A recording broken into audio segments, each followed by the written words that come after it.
Hey, in John chapter 7, things are starting to heat up a little bit for Jesus. The plot is starting to thicken. And in verse 1, it says this: it was time for Jesus to move on. Seems pretty simple, but remember that. It was time for Jesus to move on.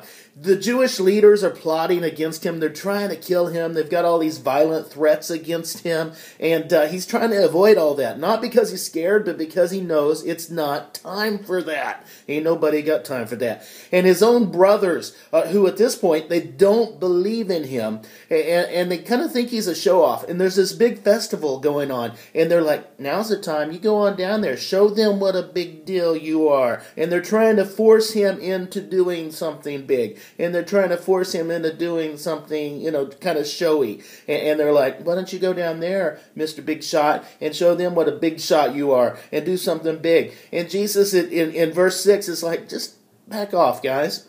My time has not yet arrived.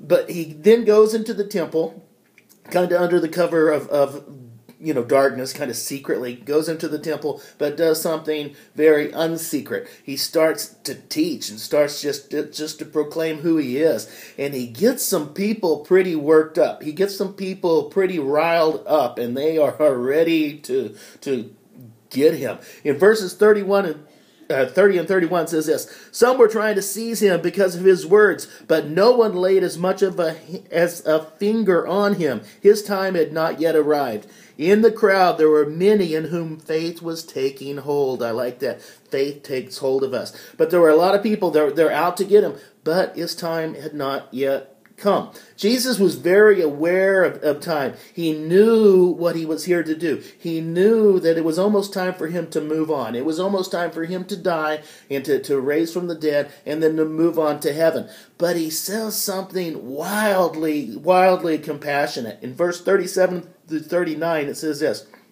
on the last day, the biggest day of the festival, Jesus stood again and he spoke aloud. He shouted, "If any of you is thirsty, come to me and drink. If you believe in me," the Hebrew scriptures say, "that rivers of living water will flow from within you." Jesus was referring to the realities of life in the Spirit, made available to everyone who believes in him. But the Spirit had not yet arrived because Jesus had not been glorified. That's from the Voice Bible. Okay, so Jesus is about to move on, and he knows it. He's about to move on to heaven. But he loves people. He loves these people even when they're trying to kill him, even when they're making threats against him, even when they're trying to viciously attack him. He loves them, and he's gently preparing them. He's about to move on, and he's saying this: I'm not going to leave you alone. When I move on, I'm going to send the Holy Spirit. And when I move on, he will move in. And he will live in you. You can't get any closer than that. You're not going to be alone.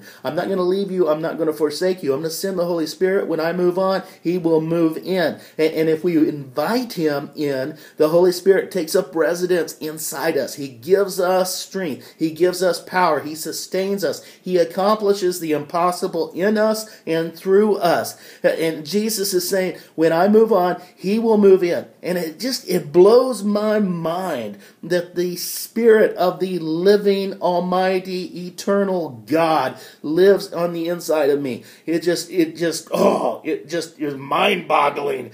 Because I'm kind of like a thrift store picture frame holding the Mona Lisa. I'm just a frame.